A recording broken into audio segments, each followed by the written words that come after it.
Es jums zem mikroskopa parādīšu, kā strādā Samsung jaunā tehnoloģija, kad daļu vai visu ekrānu nevar redzēt no sāniem, bet var redzēt tikai no priekšas. Plēšam vaļā.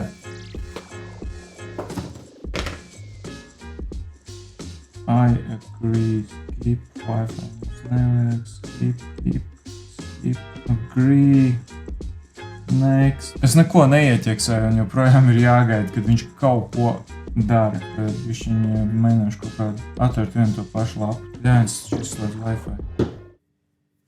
Šādi izskatās Samsung Galaxy S26 Ultra un šādi izskatās Samsung Galaxy S24 Ultra. Spilgtums abiem daudz maz vienāds, varbūt pat jaunais 26 ir spilgtāks, bet, ja mēs pagriežam ekrānu sāniski, tad var redzēt, ka S26 Ultra ir sliktāka redzamība no sāna, un tas ir tas, ko tu dabū, ja tu nopērci jauno Samsung Galaxy S26 Ultra. Jā, šim skatīšanās leņķis ir daudz mazāks nekā šim. Ja tu gribi skatīties video kopā ar savu draugu uz jaunā Galaxy S24 Ultra, tad viņam skats būs nedaudz sliktāks nekā uz vecāku telefonu. Un tas ir tas, ko es vienmēr esmu teicis, drošība un ērtības iet pretējos virzienos. Un šeit par drošību nāksies maksāt ar to, ka no sāna būs nedaudz sliktāks skats. Bet tagad es ieslēgšu šo tehnoloģiju, kad no sāna nevar redzēt visu vai daļu no ekrāna. Kā to izdarīt ir labi? Privacy display, redz, kur ir podziņa. Privacy display. Un tas paliek tumšāks. Un tagad mēs redzam, ka no sāna praktiski to nevar redzēt. Bet tagad uzreiz salīdzināsim, kāds ir spilgtums ar ieslēgtu privacy screen jaunajā telefonā un vecajā. Un mēs redzam, ka jaunais ir daudz tumšāks. Kāpēc tas tā ir? Liekam šo telefonu zem mikroskopu un es jums parādīšu. Šeit var redzēt tekstu, un katrs no šiem punktiņiem ir atsevišķi gaismas diodīti, kas izstaro gaismu. Un tagad es ieslēgšu privacy display un paskatīsimies, kas tad notiks. Šeit var redzēt, ka deg visas gaismas diodas, un tad, kad es ieslēdzu privacy display, puse no tām izslēdzās. Un tāpēc arī ekrāns paliek daudz tumšāks, jo vienkārši tas izstaro daudz mazāk gaismas. Bet kā strādā šī tehnoloģija? Tas, ko Samsung apgalvo, ir, ka uz pusi no gaismas diodēm, kas izstaro gaismu, ir tādi kā riņķīši, un tie neļauj izstarot gaismu no gaismas diodas uz sāniem. Tie izstaro gaismu tikai taisnu uz augšu. Līdz ar to, kad atstāja ieslēgts tikai šīs gaismas diodas, tad skatoties no malas, nevar redzēt, kas tiek spīdināts no šīm gaismas diodēm. Attiecīgi arī nevar redzēt, kas tiek rādīts ekrānā.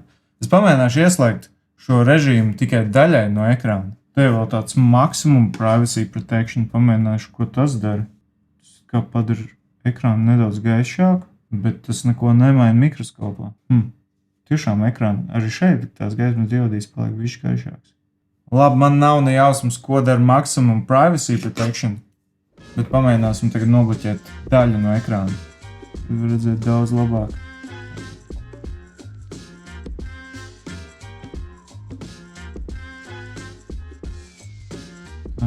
Un privacy display. Redzi? Re? Var redzēt, ka šeit deg visas gaismas diodas, tad ieslēdzam privacy un deg tikai puse. Šeit redzēt tās melnās svītras, ka ir izslēgts gaismas diodas. Privacy display. On, off. Viss. Turn on. Privacy display. Conditions for turning on. Ping. Pattern. Apps. Otrs, kur mēs varam, piemēram, es atradu.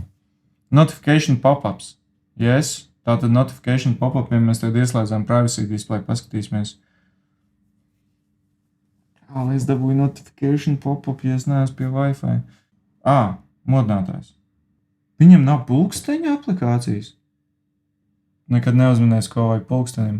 Wi-Fi. Kurš telefons drošāks un bieži uzdod jautājumu?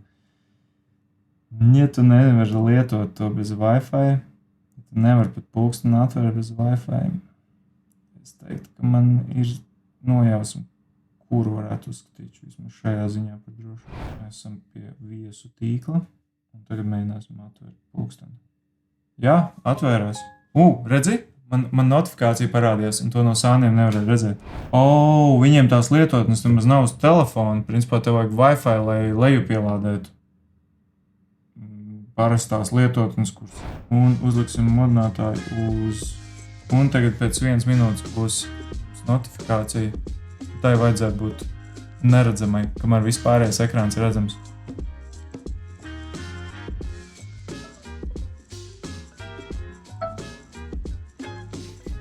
Uz modinātāju notifikācijām tas nestrādā. Labi, uz kādām vēl varētu notifikācijām tas strādāt? Kas mums vēl ir? Kas vēl varētu notifikāciju parādīt? Nu, labi. Tā. Tagad man ir Aivim pievienots e-pasts. Un tagad es nosūtīšu Aivim e-pastu. Uzrakstīs smieklīgi joku, kuru jūs neredzēsiet. Nē, es pats viņu izlasīju. Uzrakstīju vēlreiz to joku un šoreiz. Un? Bija? Nebija. Nu tā, ir nosūtījies un...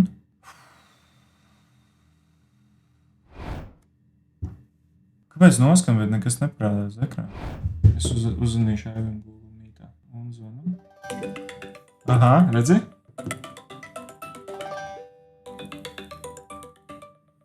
Sāni neredz.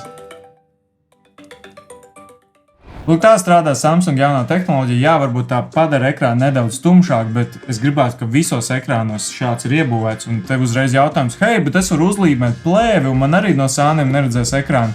Pirmkārt, tas strādās tikai vienā virzienā. Tu neredzēsi ekrānu šādā leņķī no sāna, kamēr šeit, ja tu Samsung ieslēdz privacy display, tad tu neredzēsi arī no apakšas. Un to tev nepiedāvās tavu plēvi. Otrkārt, ar plēvi tu nevarēsi nobloķēt tikai konkrētas daļas ekrānam. Tu vai nu visu ekrānu paslēpi, vai nu neko. Tāpēc man šī tehnoloģija konkrēti liekas inovatīva, un es ceru, ka daudzi ražotāji tai sekos, un es ceru, ka tu kaut ko iemācījies.